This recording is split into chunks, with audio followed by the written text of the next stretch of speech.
rendah. Elakkan memegang penutup mulut dan hidung semasa digunakan. Gantikan penutup mulut dan hidung sekiranya sudah lembab.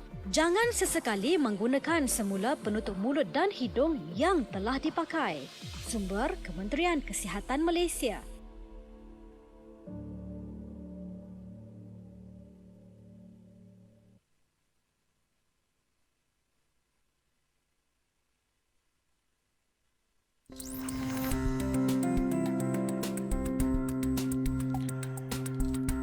Assalamualaikum dan salam sejahtera untuk waktu ini. Kita teruskan dengan program yang telah kami susun untuk anda sepanjang hari. Bagi edisi hari ini, kita ada temu bual radio di talian. Kita ada Dr. Haji Masjuki bin Muhammad Musuri, pengasas Rumah Pengasih Warga Prihatin. Assalamualaikum Dr. Haji. Waalaikumsalam warahmatullahi wabarakatuh. Baik, semuanya okey dalam PKP ni, Doktor? Alhamdulillah, setakat ni semuanya okey. Baik, kami mendengar tentang projek Pelangi, Doktor. Boleh kongsikan dengan kami dan juga pendengar, apa itu projek Pelangi? Okey, terima kasih.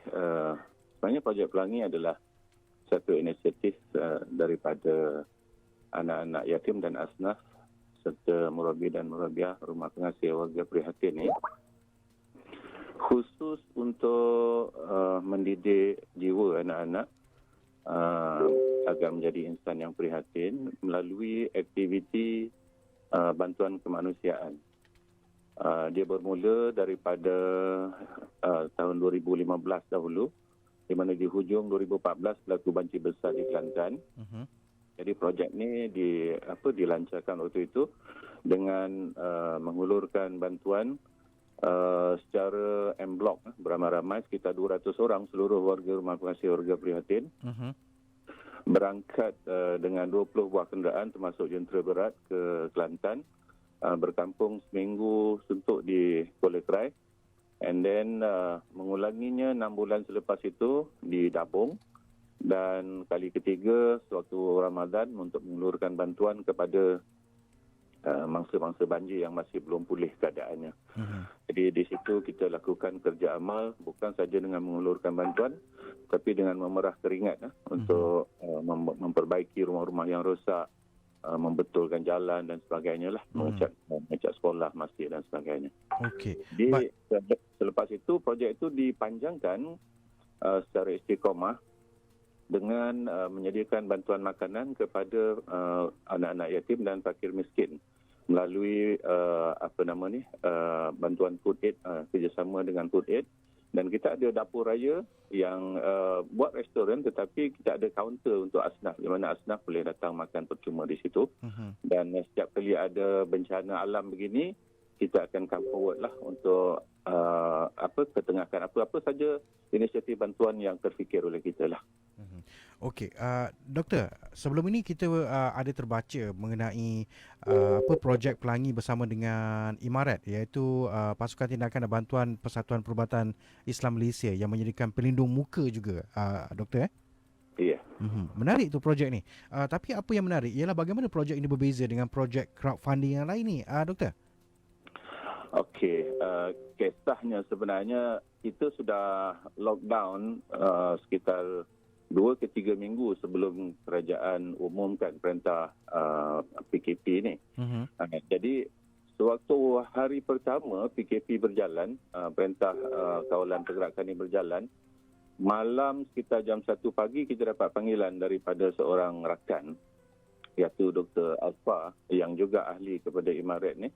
Dan dia kata dia baru pulang daripada mesyuarat dengan KKM, dan dia nampakkan gambaran sebenar apa yang berlaku, di mana anggota frontliner sedang dalam amat kesukaran untuk mendapatkan bekalan.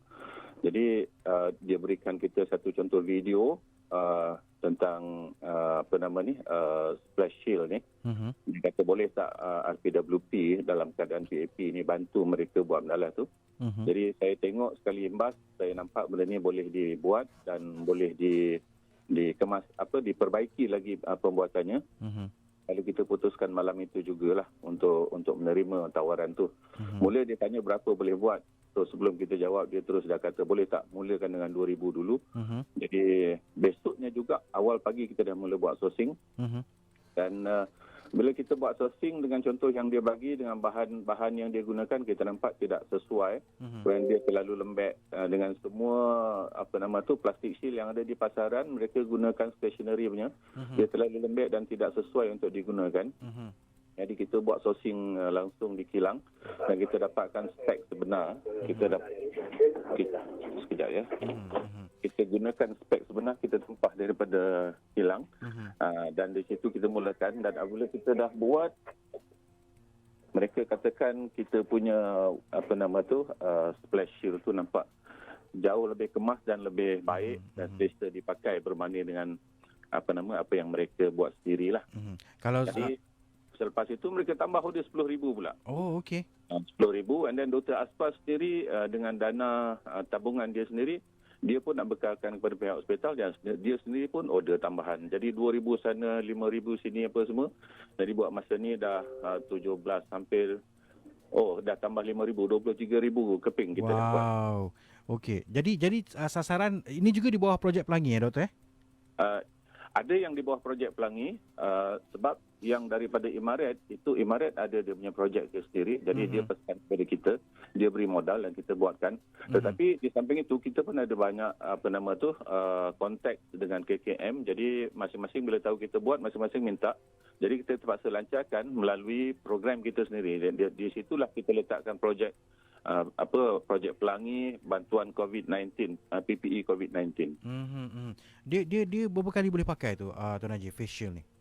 Okey, insyaAllah kita punya kalau cermat pakai, boleh pakai selama-lama sebab kita punya cukup firm dan boleh dicuci sebab kita punya bahan bukan jenis hancur. Okay. Boleh di sanitize atau boleh diinspect, kan boleh diguna semula.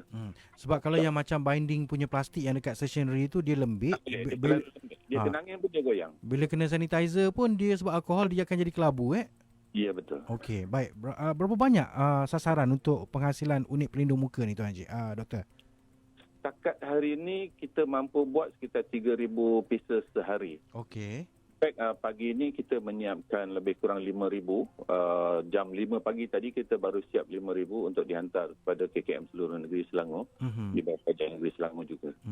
Bagaimana dengan NADMA? Adakah NADMA juga menghubungi projek Pelangi ataupun doktor sendiri untuk membekalkan face mask ni? Ada. Dia menghubungi salah seorang daripada person in charge kita, iaitu Encik Afiq Datuk Manas. Dan dikabarkan mereka sedang membuat persiapan ataupun sedang adjust orang punya bajet dan sebagainya. InsyaAllah jika mereka perlukan bantuan, kita akan bantu juga. Okey. Baik, Doktor, apa proses ataupun prosedur yang terlibat dalam projek ini dalam mendepani krisis pandemik ini, COVID-19? Well, saya nampak COVID-19 ni kalau kita lihat ia dalam bentuk musibah dan dia jadi musibah. Tapi apa yang kami lihat, COVID-19 ada banyak hikmahnya. Dia banyak memberikan pendidikan kepada manusia as a whole. Jadi untuk projek Pelangi, kami nampak dia bukan sekadar memberikan PPE, supply PPE kepada frontliner, tetapi dia lebih mendidik kepada jiwa kami sendiri, sama ada kami yang jadi kumpulan sokongan dan juga kepada frontliner itu sendiri tentang bagaimana kita harus bersatu mendepani masalah ini. Apa yang kami nampak apabila kita berhubungan dengan frontliner secara langsung, anak-anak nampak betapa sengsaranya mereka melaksanakan tugas dalam keadaan yang panas. Kebanyakan daripada proses saringan dilakukan di luar bangunan. Dan bagaimana anak-anak sendiri dapat melihat frontliner kita terpaksa pakai plastik sampah, terpaksa pakai apron plastik yang digunakan di warung-warung dan orang-orang yang menjual di pasar-pasar malam untuk melindungi diri ya. Jadi di situ di visor yang kita bekalkan kepada mereka tu, kita cetakkan stiker khusus yang memberikan kata-kata semangat dan doa kepada mereka. Dan pihak kami sendiri, COVID-19 ini memberikan gambaran kepada kita bahawa saja kita saling memerlukan antara satu sama lain. Jadi di situ juga kami tawarkan kepada publik, melalui projek funding, public funding, sebab lagi banyak public menyumbang, lagi banyak kita boleh buat dan kita boleh bekalkan kepada mereka. Dan feedback yang kami dapat daripada frontliner juga, mereka katakan pertamanya face shield yang kita supply kepada mereka, mereka katakan sangat selesa dan nampak macam lebih baik daripada apa yang mereka dapat selama ni daripada barang import, kerana dia kualitinya, kemasannya sangat selesa dipakai. Nampak macam ia dibuat dengan hati, ya, dibuat dengan sangat berhati-hati. Dan itu memang kami terapkan. Kami sampaikan kepada anak-anak, walaupun ini projek kebajikan, kita cuba didik anak-anak melalui projek ini supaya mereka belajar membuat sesuatu produk menggunakan amalan terbaik, iaitu GMP, ya, Good Manufacturing Practice. Termasuklah persembahan mereka jangan asal-asalan, termasuklah stiker mereka mesti proper, bahan mentah kita tempah khusus dan packaging dan sebagainya, sehingga orang yang menerima dapat merasakan itu adalah sesuatu yang sangat ikhlas, sesuatu yang sangat khalas, yang dibuat bersungguh-sungguh, bukan asal-asalan. Dan kami pesan kepada anak-anak, selagi kita mampu, because ada setengah orang dia buat hanya sekadar sekali dua saja. Yang ni selagi kita mampu, kita ada bekalan, kita ada kederat, selagi masalah ini masih belum habis, kita cuba istiqomah sampailah sama-sama ke titik ke saat terakhir di mana PKP ini dihentikan begitu. Amin. Okey. Ini bukan soal untung rugi, doktor, bukan. Ya, betul. Ya, Tapi betul. cantik tau stiker dia. Kita lawan COVID-19 demi Malaysia dengan bendera Malaysia sekali tu. Cantik, doktor. Ya. Tahniah. Okey, baik. Ada pertanyaan daripada rakan kita yang sedang menonton ni. Rashid Riza dia tanya, berapa harganya, doktor? Okey. Harga dia bergantung kepada jumlah, ya. Jadi setakat hari ini kalau tak silap saya, kalau bawah 2,000 kita charge 12 pieces, bawah 2,000 pieces. Kalau lebih 2,000 sampai 5,000 11, dan lebih 5,000 RM10. Okey, itu kalau yang beli secara bundle lah. Bagaimana dengan orang persorangan yang nak beli satu atau mungkin 10, 20 saja? Ada juga yang minta terutamanya macam klinik gigi, klinik biasa, tukang sembuh disinfektan, sanitizer dan sebagainya. Itu bergantunglah. Kalau runcit tu biasanya harga face shield yang kita buat ni, kalau kita tengok di Lazada, harga dia asalnya adalah RM30 dan dia orang flash kepada RM17. Okey. Jadi kita bagi harga runcit, harga biasa dia tu, RM16 ke RM17. Okey, tak adalah mahal mana. Okey. Tak ada. Okey, baik. Dalam projek ini doktor, yang terlibat adalah warga rumah pengasih warga prihatin ini sendiri. Ya, betul. Tak boleh pakai keluar langsung. Okey, baik. Ada tak sukarelawan yang terlibat? Dia sebenarnya di waktu PKP ni, rumah kita, kompleks kediaman kita besar, ada dua. Satu di Sungai Ramal Dalam untuk anak-anak lelaki dan satu di Sungai Ramal Baru untuk anak-anak perempuan.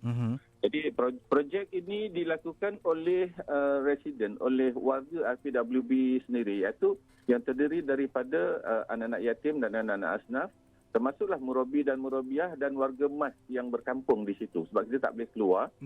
Jadi kita ada dua center pembuatan itu. Cuma kita ada dapat surat perjalanan, macam contoh kerja memotong dilakukan di Jalan Habib contohnya. Lepas tu kerja menampal stiker, pasang tali, packaging, semua tu dibuat di Sungai Ramal Baru. Jadi cuma ada sedikit perjalanan untuk membawa part yang dah diselesaikan untuk disambung di satu pusat yang lain begitu. Jadi yang dikatakan sukarelawan tu sebenarnya adalah sukarelawan sepenuh masa yang memang telah mengabdikan diri untuk menjaga anak-anak ini dan menguruskan rumah ini sejak daripada awal lagi. Okey, baik. Dan kita tahu ia adalah crowdfunding, doktor. Jadi macam mana ni kalau mesti kata ada yang dermawan kita ni nak menyumbang sekali doktor? Mudah aja, pergi ke website kita. Kita ada website khusus, projectpelangi.com. Ataupun pergi saja ke kita punya Facebook, Facebook Warga Prihatin. Di situ ada diwar-warkan kepada siapa yang ingin menyumbang. Lebih banyak mereka menyumbang, lebih banyak dapat kita buatkan. Kita seharusnya kongsikan situasi di mana apabila kita supply kepada, dipanggil procurement officer, ya, ada yang sampai menangis, ada yang sampai nak letak jawatan kerana tak tahan dengan tekanan-tekanan daripada frontliner yang minta bekalan dan mereka tak dapat adakan. Jadi bila kita lihat sendiri kesengsaraan mereka, bagaimana mereka berpanas, berpeluh jeruk dan dalam keadaan begitu pula tak cukup PPE, insya-Allah semangat kita akan berubah dan jiwa kita akan lebih terdidik dengan situasi. Baik, doktor, saya rasa saya kena mengaku ini pertama kali saya melihat di sesebuah laman sesawang ada senarai kempen yang meletakkan keperluan dan juga perjalanan pengumpulan duit. Saya tak pernah tengok lagi ada laman sesawang NGO mana-mana yang letak senarai kempen dengan keperluan sekian-sekian jumlah dengan perkembangan terkini. Contoh macam bantuan PPE ni di projekpelangi.com, keperluan adalah RM300,000. Yang terkumpul setakat ini adalah RM84,410 dan tinggal lagi 26 hari. Okey, itu sebenarnya kita letakkan, mulanya kita letak 100,000 sebab kita tak mau ada setengah fundraising, mereka meletakkan terus 1 juta, 2 juta, 3 juta. No, kita tidak, because ini produk adalah DIY. Maknanya kita kena ukur kemampuan kita dan banyak mana mampu kita selesaikan untuk memenuhi keperluan. Jadi kalau dana terlalu banyak pun kemampuan kita tak ada, dia mungkin akan jadi satu pembaziran dan penyelewengan, ada ruang kepada penyelewengan. Jadi kita letakkan tu berdasarkan kemampuan kita. Dia nampak keikhlasan dia di laman web itu sendiri, dah nampak ikhlas dia, Tuan Haji. Dia kita nampak. Saya sekejap doktor, sekejap Tuan Haji. Kita cuba, tak apa itu tak penting. Kita cuba be transparent dalam urusan ni. Okey, jadi objektif kempen ini adalah menyediakan platform kepada masyarakat untuk menyalurkan bantuan modal kepada anggota Kementerian Kesihatan Malaysia dan juga frontliners yang bertugas di Barisan Hadapan dan anak-anak yang berada di rumah warga-warga di rumah pengasih. Warga prihatin akan menyediakan, mengurus dan juga mengedarkan bantuan PPE kepada anggota-anggota petugas Barisan Hadapan dan menjadikan proses penyediaan dan tadbir urus sebagai salah satu saranan pendidikan kepada anak-anak rumah pengasih warga prihatin ataupun RPWP. Jadi anda semua warga Malaysia boleh layari projekpelangi.com. Di sana banyak kempen yang tersenarai, walaupun mungkin kita akan bahaya raya dalam keadaan yang tak seperti tahun sebelumnya. Ini semua dugaan daripada Tuhan Allah Subhanahu Wa Taala. Bantuan bekalan makanan untuk COVID-19 juga disediakan, juga macam-macam lagi bantuan yang ada di sana. Jadi boleh layari sendiri dan lihat sendiri. Macam mana cara nak hubungi doktor sendiri, doktor, kalau ada misalnya kata dermawan kita ni ada yang tak nak diketahui dan sebagainya, macam mana doktor? Ya, dalam setiap posting kita tentang projek Pelangi PPE ni ada diberikan nombor telefon. Tetapi kalau nak hubungi saya langsung pun boleh, nombor telefon ni boleh memang ada di Facebook kita. Buka di Facebook, dekat about tu ada nombor telefon kita. Dan nombor telefon saya sendiri adalah 013-5858-700. 013-5858-700. Jadi Facebooknya adalah Warga Prihatin. Warga Prihatin. Okey, ya, dekat depan tu besar-besar gambar dia RPWP, Rumah Pengasih Warga Prihatin. Ya, betul. Di Jalan Pegawai, Sungai Ramal Baru di Kajang, doktor? Ya, betul. 013-585-8700. Jadi itu cara hubungi. Ada kolaborasi tertentu dengan pihak atasan seperti kerajaan mungkin? Sebenarnya kerajaan pun tak berapa tahu, hanya selepas produk yang kita buat untuk Imaret itu diedarkan. Jadi kita sebenarnya dah dapat dia panggil, dah berkomunikasi dengan pihak bekalan kepada frontliners ni. Dan insya-Allah setakat ni kalau pihak kerajaan kebanyakannya adalah pihak DO, pihak pengarah Jabatan Kesihatan Negeri dan sebagainya ada berhubung dengan kita. Cuma dia tidak secara langsung begitu, ya. Tapi kalau pengarah-pengarah hospital sebagainya sangat rapat bekerjasama dengan kita. Okey. Baik, ini rakan-rakan kita. Kalau untuk makluman, PPE ni yang kita supply bukan saja kepada hospital. Kepada pihak bomba yang buat pembersihan, yang buat sanitation, pihak polis pun ada minta. banyak sebenarnya. Kita pertimbangkan mengikut keperluan lah. Cuma itulah sedihnya kadang mereka minta 1,000, kita terpaksa bagi 300 dulu. Minta 500, terpaksa bagi 100 dulu. Bergantung kepada dana yang kita ada lah. Gitu. Okey, baik. Ternyata keperluan sangat tinggi dan mendesak, sedangkan fenomena lockdown di seluruh dunia telah menjadikan pengimportan ni amat makan masa dan juga jadi renyah sikit, doktor, untuk menampung keperluan. Kita baru dapat maklumat yang China sudah cut PPE untuk dieksport keluar sebab mereka nampak market sangat besar di Europe dan US ya. Dan yang mereka hanya benarkan, kalau tak silap saya, gaun dengan mask saja keluar. Selain daripada itu semua tak boleh keluar daripada negara mereka. So itu membuatkan kita semua sekarang ni kita mengorak langkah untuk menjahit gaun pula. Jahit gaun, kita menjahit apa dia panggil tu, boot cover, shoe cover dan sebagainya. Dan kita dah dapat material dia tu dan insya-Allah kita cuba semampunya lah sebab kita memang ada bengkel jahit sebelum ni untuk projek kemahiran anak-anak kita. Tapi kan sebelum ni kan doktor, ada juga yang buat crowdfunding melalui akaun peribadi lah, contohnya dalam Twitter yang tular baru-baru ini, nak update nak beli mask, nak beli glove dan sebagainya, tapi memberikan nombor akaun peribadi untuk orang ramai menyalurkan sumbangan. Apa komen doktor? Macam mana saya nak cakap ya, sebenarnya benda ni kita dah alami sejak daripada projek bantuan banjir di Kelantan dan saya ada kami dipanggil juga oleh TV Al Hijrah dan sebagainya untuk mendapatkan pandangan. Kita nampak itulah kadang bila datang bencana ada orang yang ambil pelajaran tapi ada juga orang yang ambil kesempatan. Cuma kita tak namakan sesiapalah, tapi memang kalau kita lihat dari scammers pun terlalu banyak cepat jadi orang ni. Ya, terlalu banyak sekejap ya.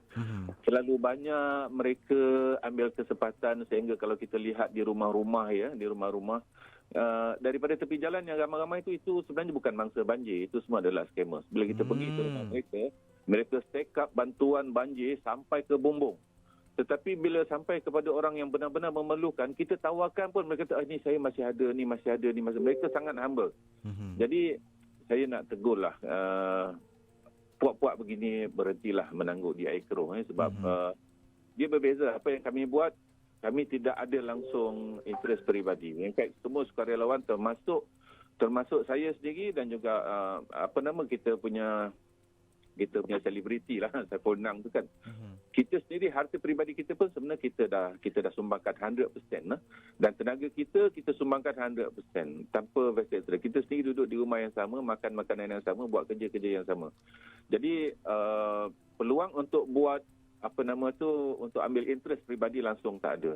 Jadi untuk mereka-mereka yang beri akaun peribadi, sebenarnya kadang-kadang itulah bila dah ada duit di tangan, macam-macam syaitan akan menghasut kita macam-macam. Jadi sebaiknya gunakanlah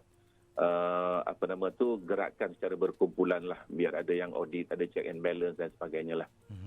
Okey, baik. Kita doakan agar usaha yang dilakukan oleh warga prihatin, rumah pengasih warga prihatin ini mendapat keberkatan dan juga kerahmatan. Semoga sentiasa istiqamah dan juga imarah dalam melakukan perbuatan ini. Tahniah kepada Dr. Haji Masjuki. Tahniah.